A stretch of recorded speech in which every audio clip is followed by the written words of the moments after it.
Okay, good evening. My name is Jerome Pate, and this is another episode of Reform Crime Sentencing. And we're here to talk about an issue that we have talked about previously, dealing with Hemstra, state versus Hemstra, and first degree murder and willful injury, and how it's not being applied to other individuals who have been convicted under the same elements as Hemstra and the cases that preceded that. With me is the mother of James Hayes, who is serving a life sentence for the same offenses in which Hemstra was convicted of and eventually got overturned. But subsequent that overturning the ruling in his case, the Iowa Supreme Court and the Supreme Court of the United States has failed to apply that retroactively. So that is an issue that we're going to address tonight. I also have with me as co-host Robert Pate, Image for Lives, and Rich Moines Production, who is co-sponsoring this meeting with Miss Robin Hayes to address an issue that's relevant to the issue of retroactivity in the state of Iowa and surrounding states that have not benefited from a ruling which should have applied to each and every individual who has been charged with first degree murder and willful injury. So I'm gonna open up the door to Miss Robin Hayes so she can give a little background on why she's advocating for the public and Congress and lawmakers to address this issue of retroactivity as it applied to Hemstra, Soretti, and those cases that preceded it, dealing with the issue of first degree murder and willful injury. Because we think, in our mind, that it was unfair, unconstitutional for the court to apply it to a few and not apply it to a whole, so that everybody would have their say in a state or federal court to address the issue on whether or not they should have been charged with a lesser included offense. Now, the disparity comes from the fact that everybody that benefited from the preceding cases were of European descent. African Americans, Hispanics, Asians, all charged with first degree murder and willful injury, did not benefit from that. And we need to have Congress or pertinent lawmakers take a look at why the unconstitutionality of the issue of retroactivity wasn't applied to each and everyone who was charged with these two elements of the state offense. Robin, you may introduce yourself and proceed. Hi, my name is Robin Hayes, and I was concerned about the willful injury and the first degree murder, and just started doing some research on my own based on my son, who was convicted of the same crime that Rodney Hemstra was charged with. And I find it very peculiar that this could be okay for a European person versus a black man. And my concerns with that is in the state of Iowa is where we always got a problem with our black kids not being affected by things that are happening or coming into effect by law when they're innocent of the actual crime, just as well as Rodney Hemstra was. My son's been locked up for 26 years. He got charged with this crime in '98. And the Rodney Hemstra, I think, was probably almost 10 years ago.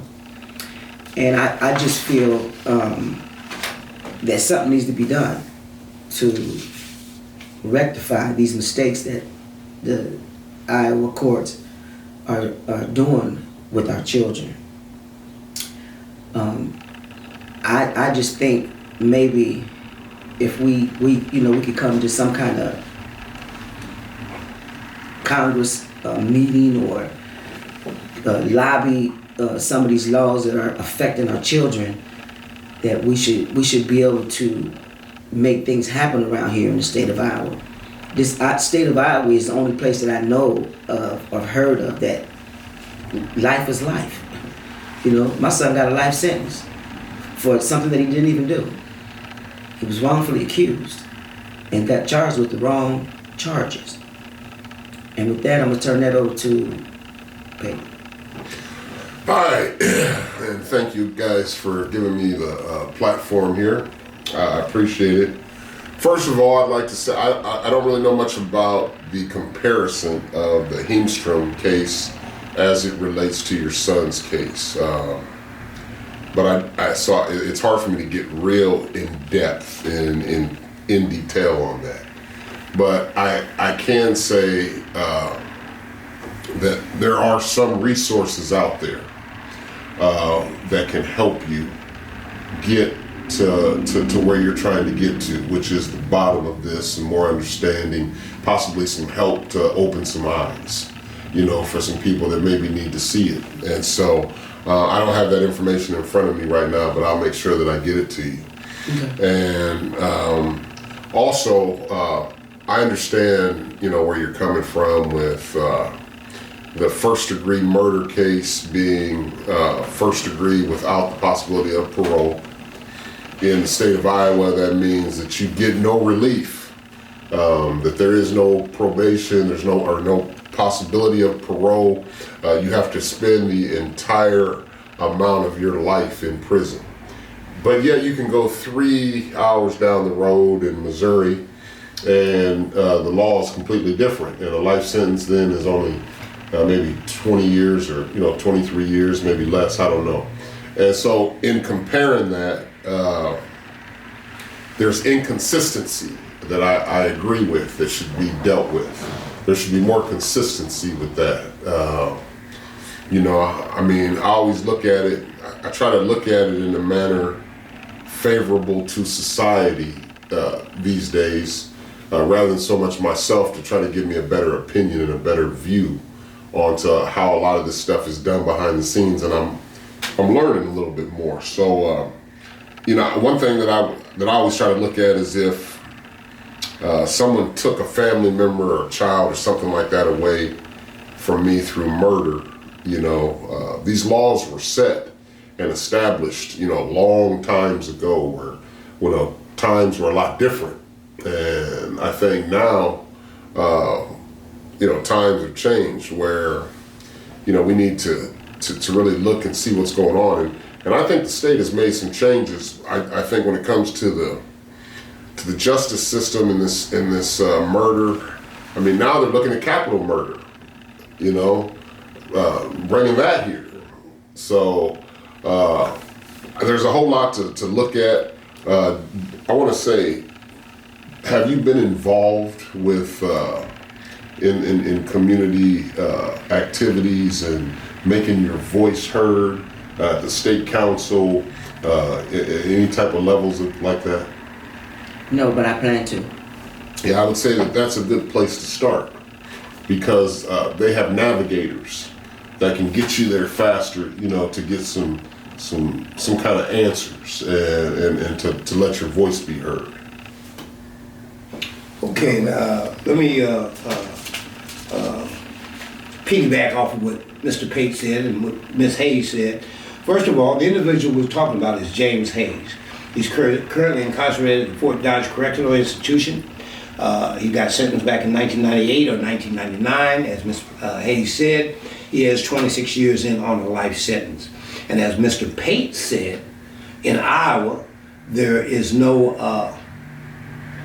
parole eligible for a person who has been convicted of murder. Now, as Mr. Pate said, the governor of the state is also talking about bringing back the death penalty for anybody convicted of a murder charge. And with the current climate today, that is a for real possibility because of the climate, with all the mass shootings and things of that nature taking place, the rampant violence that's taking place in our communities and things of that nature. So we have always appealed in prior programming to the youth to be conscious of what it is that you do, because there's going to be consequences to that. Now, I've had the opportunity to review some of the filings filed on the behalf of Mr. James Hayes. And as prior to coming on air, I expressed to Ms. Hayes that in my opinion, and I'm not an attorney, but in my opinion, knowing somewhat about constitutional rights and the law, I thought that whoever argued the issue for Mr. Hayes argued the wrong issue, because they argued the underlying offense. And he should have attacked the fact that he wasn't guilty of first-degree murder. And as I read the documents that were filed on his behalf, I seen that the author of those particular documents alluded to second-degree murder and willful injury. Despite that being prevalent in the documents that Mr. Hayes had filed previously in court, he still should have had the opportunity to argue for a lesser included offense based upon the circumstances and facts of the case. Now, Mr. Hayes went to jury trial, and courts are adamant about standing on jury verdicts. They're not likely to change what the jury finds. But as Mr. Hayes argued, the jury was instructed wrongly, and they came back with the wrong decision, which resulted in a life sentence, which has cost Mr. Hayes 26 years of his life.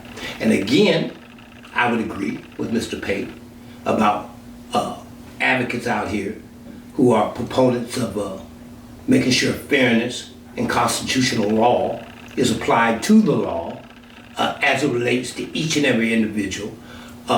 Advocate and lobby to their legislators, their representatives, to look into the disparity that has been created with individuals who are of a different nationality, who are capable, because of economical reasons, to get relief, and the poor are not able to get to the court system based upon procedural hurdles that they're unable, due to their lack of understanding of the law, to get relief or get a chance for relief. Go ahead, Mr. Pate. And I think that's why it's important that you take those avenues and those different channels so that you can get that kind of help. See, not every program's going to have time for you to go in there and help you with that. But that's what these guys are, these different agencies are supposed to be for. So they're going to, they can help you. That's why, I said that, start there, because you need people who are wiser in that field and have, more resources, and they know how to help you, or at least how to get your voice heard.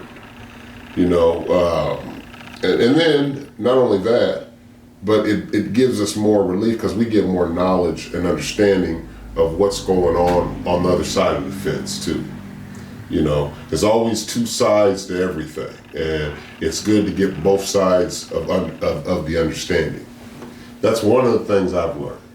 And I appreciate that, because everything you just said was factual, and that seems to be the problem with our people. We lack the sufficient knowledge to be able to navigate through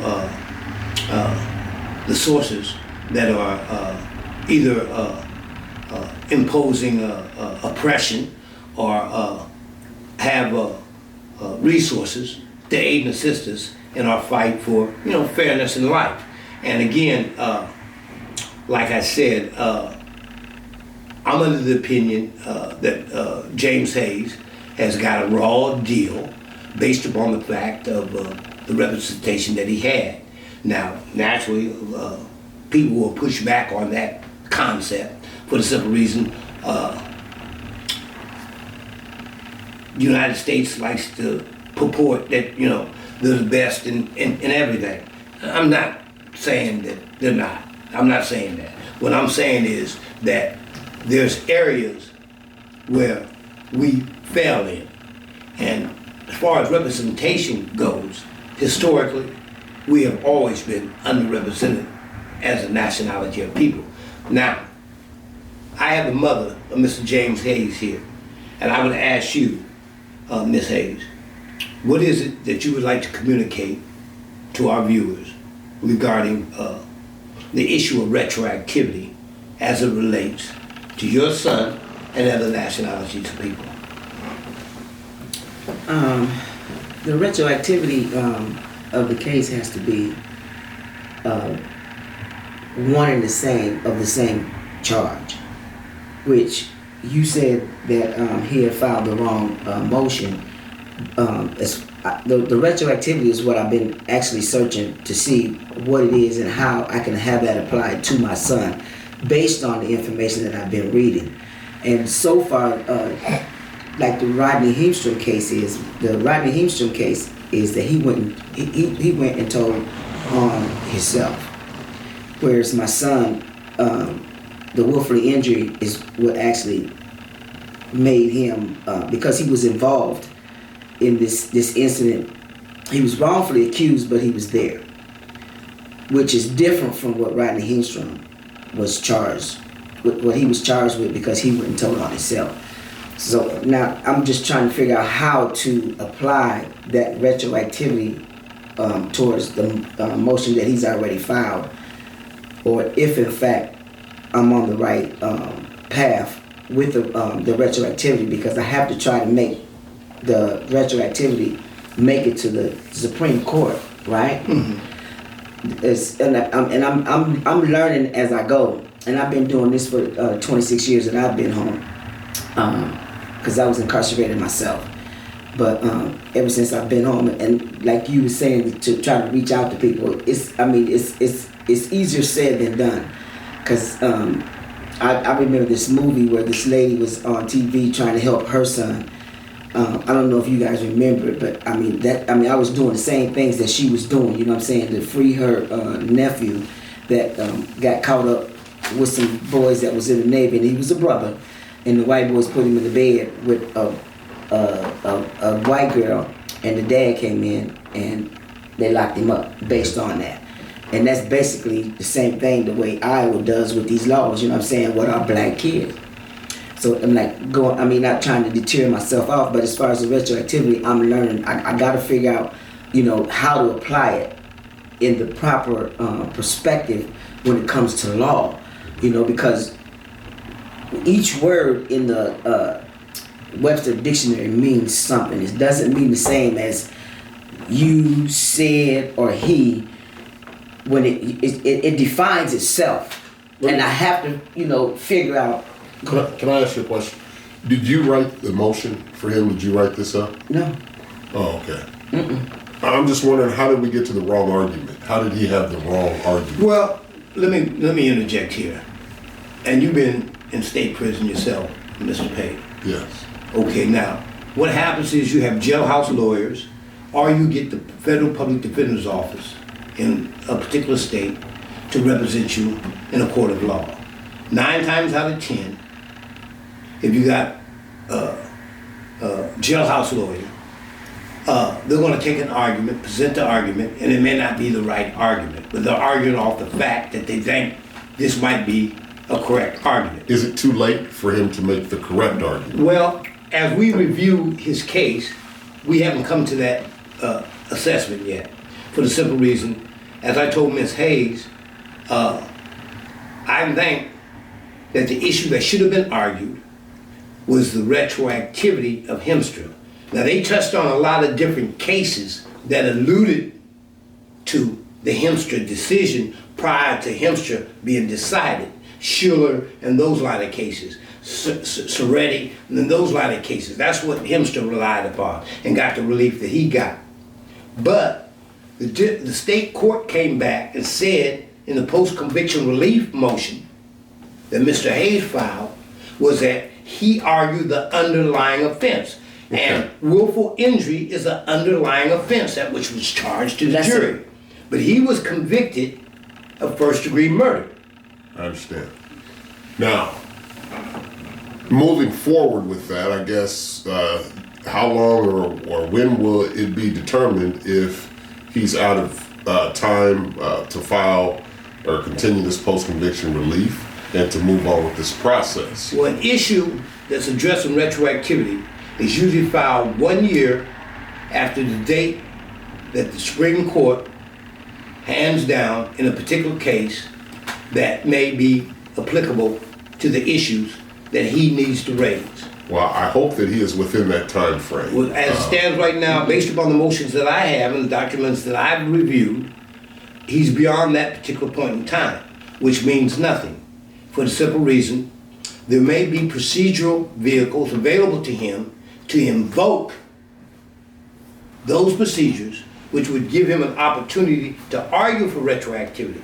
I haven't got that far yet upon my review of the issue that Ms. Hayes asked me to look into. I'm not an attorney, so I'm a little bit slower than an attorney would be.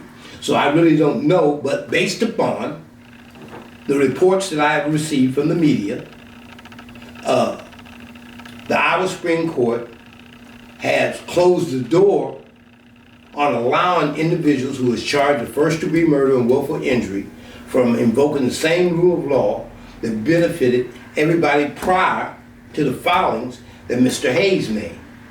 And that's why we're here tonight, to address that issue of unfairness and unconstitutionality.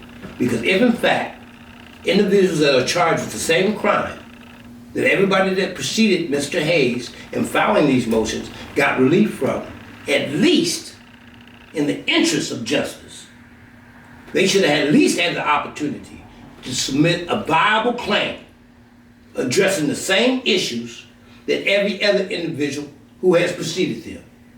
And that's where the unfairness and unconstitutionality within the legal system reflects adversely upon our people.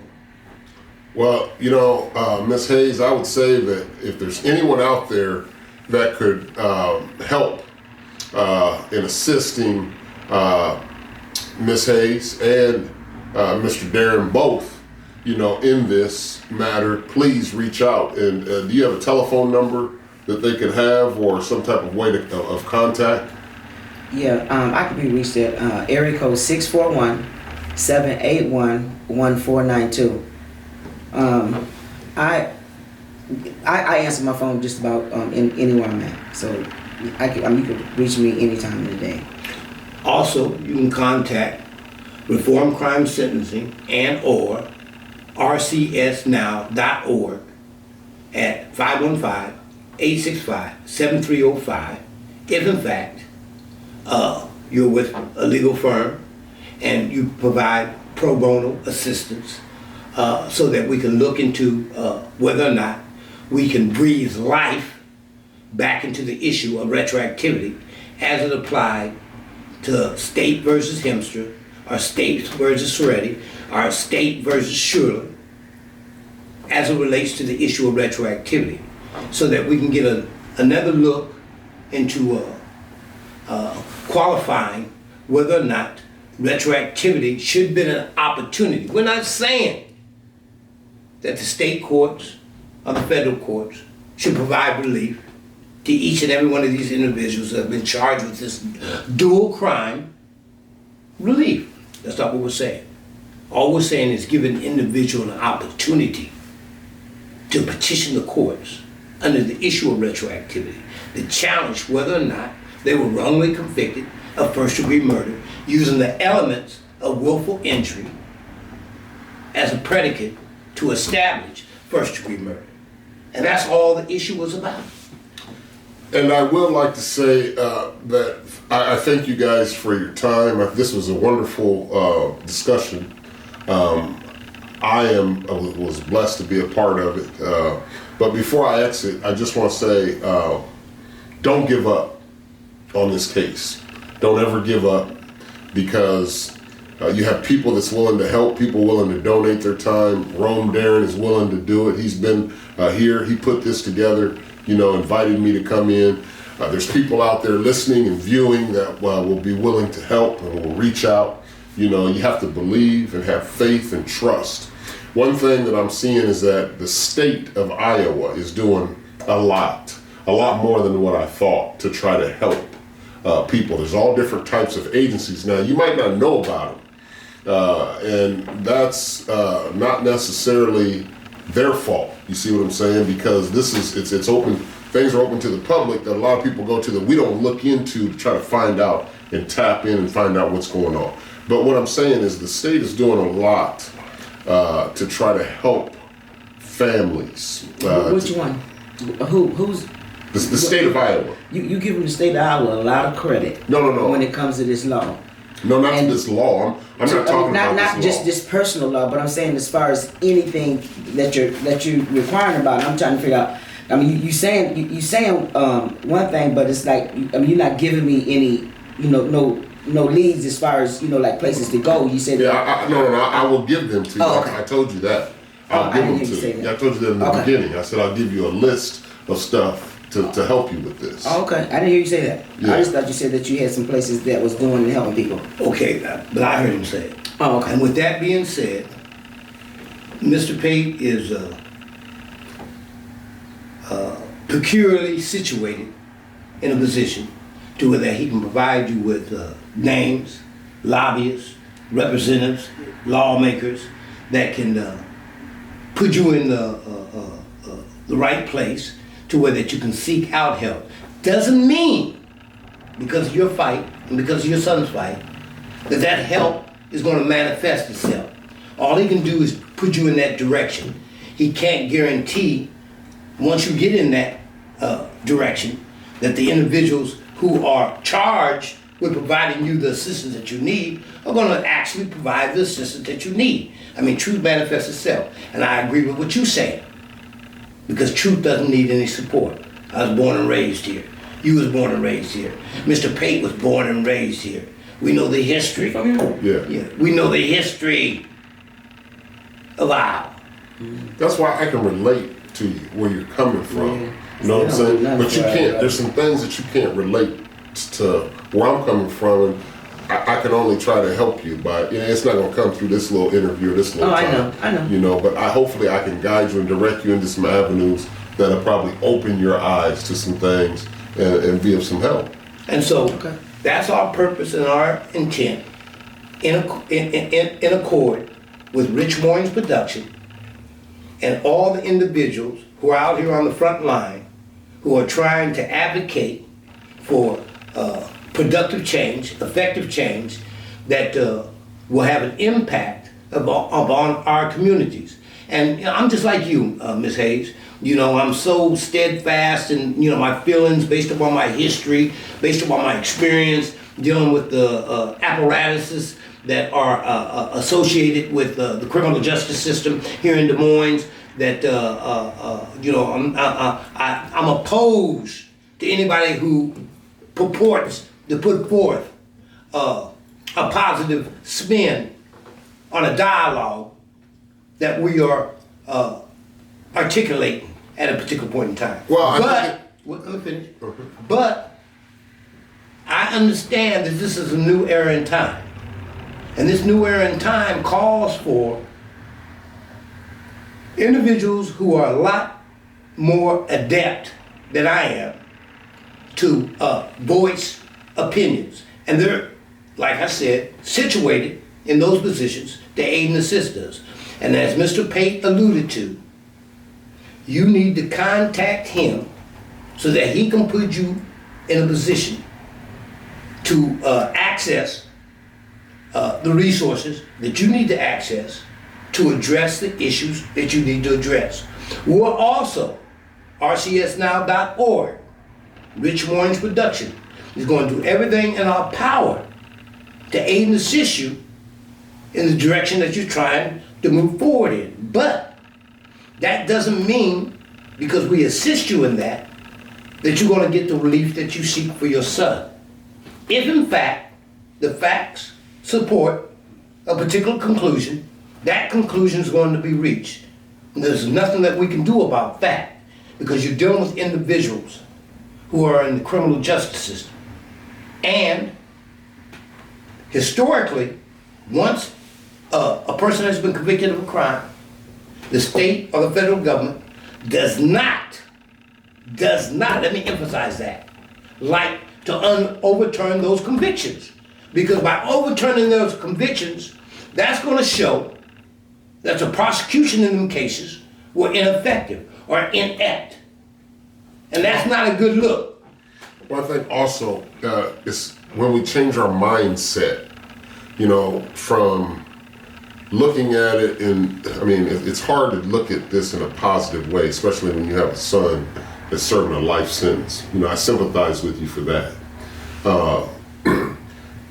What I'm trying to say is if we try to look at some of the positive things that the state is doing, you know, there are some. You know, you have to get in and learn, you know, about some of the different bills that are being passed, starting with kids, you know, things like that. And what I'm saying is to continue to you know, open your mind up, and I'm not saying that you don't, but I'm saying we as people need to do that more and open our mind up and get involved as to what's going on.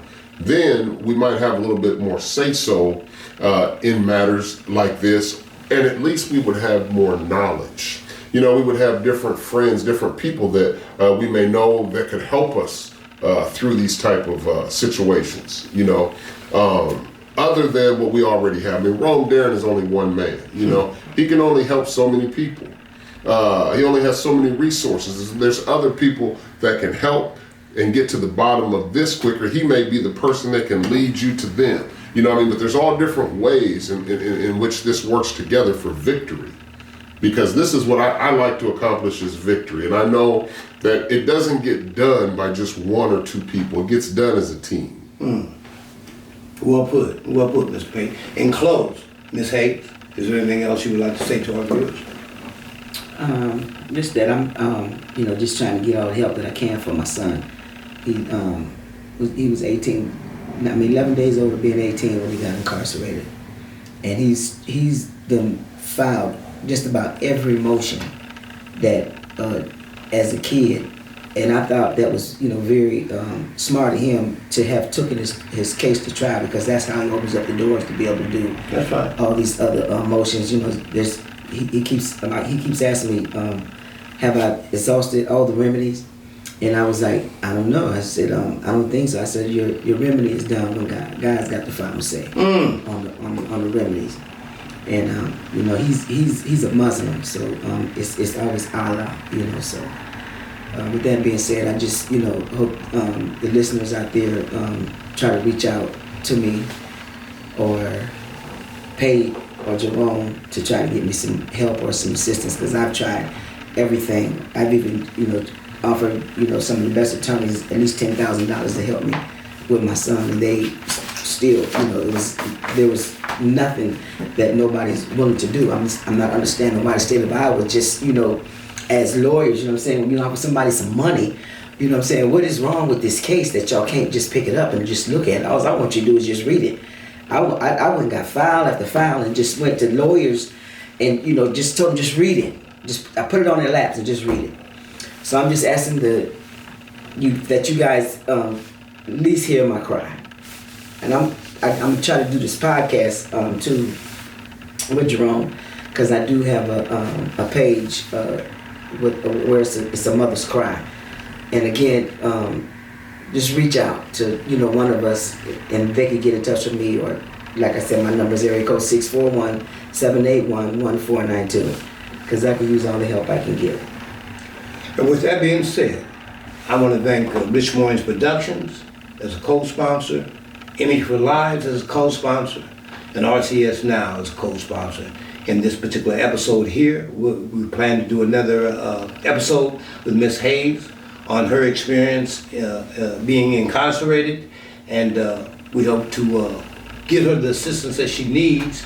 If there's an attorney out there, if there's a law school out there that has the time and resources just to look at the case that she just pled to, we'd appreciate it if you contact her, Rich Moines Productions, Image for Lives, or rcsnow.org, and let us know that you're at least willing to look at the case and see if there's any viable avenue that you might be able to raise a claim addressing the issue of retroactivity on the issue that was decided in State versus Hemster, State versus Soretti, or State versus Schuyler, the cases that were relied on prior to Mr. Hayes filing his post-conviction relief, which was under 2254. After you exhaust the 2254, you got to invoke the 2255 into federal court. And a lot of individuals that are serving state time, as she alluded to, don't have that knowledge or that insight. A lot of attorneys don't want to take them cases on because it would be a pro bono case. But we know that there's pro bono attorneys out there that's willing to work, like the Innocent Project and things of that nature. You know, one thing I try to explain to Ms. Hayes, there's been individuals it's been proven every day in the United States of America that's been wrongly convicted. And sometimes it takes them 30 to 35 years to get relief of a conviction that was wrongly imposed upon them. And that's a travesty within our criminal justice system, in the light of the fact that we purport to have the best system in the world. So, again, let me bid you a good night, and thank you for viewing in.